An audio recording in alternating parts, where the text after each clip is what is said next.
मोदी 3.0 के शपथ ग्रहण समारोह में पश्चिम बंगाल से 2 राज्य मंत्रियों ने शपथ ली। पश्चिम बंगाल से बालूरघाट के सांसद सुकांत मजूमदार और बनगांव के सांसद शांतनु ठाकुर राज्य मंत्री बनाए गए हैं। बनगांव से लोकसभा सांसद शांतनु ठाकुर ने केंद्रीय राज्य मंत्री बनाने से मतुआ संप्रदाय के लोग काफी खुश हैं। उनके शपथ ग्रहण के बाद ठाकुरबाड़ी में उत्सव का माहौल बना हुआ है।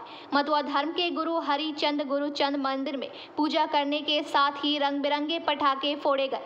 मतुआ समुदाय के लोग आनंद उत्सव मना रहे हैं। दूसरी ओर तृणमूल सांसद के केंद्रीय मंत्री शांतनु ठाकुर की बड़ी मां ममता बाला ने ठाकुर ने आरोप लगाया कि शांतनु ठाकुर पिछले 5 साल से केंद्रीय मंत्री है, लेकिन उन्होंने बनगांव के लिए कोई काम नहीं किया। इस बार भी जनता ने उन्हें चुना है। बनगांव की जनता ने उनका साथ दिया। उन्हें बनगांव की जनता के लिए विकास का काम करना चाहिए। दूसरी ओर शांतनु के मंत्री बनने से बनगांव में भाजपा समर्थकों ने जश्न मनाया। शांतनु ठाकुर बनगांव क्षेत्र के 1 लाख से अधिक वोटों से विजयी हुए। কিভাবে বিজয় উৎসব চলবে?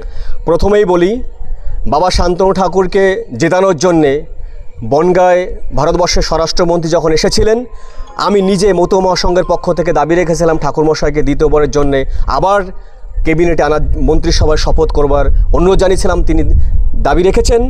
আমরা সারা ভারতবর্ষের মতুয়াদের পক্ষ থেকে ভারত সরকার, প্রধানমন্ত্রী, স্বরাষ্ট্রমন্ত্রীকে অসংখ্য ধন্যবাদ এবং ভারতবর্ষের 6 কোটি মতুয়ার কাণ্ডারি বাবা শান্তনু ঠাকুর দ্বিতীয়বারের জন্য মন্ত্রী হয়েছে।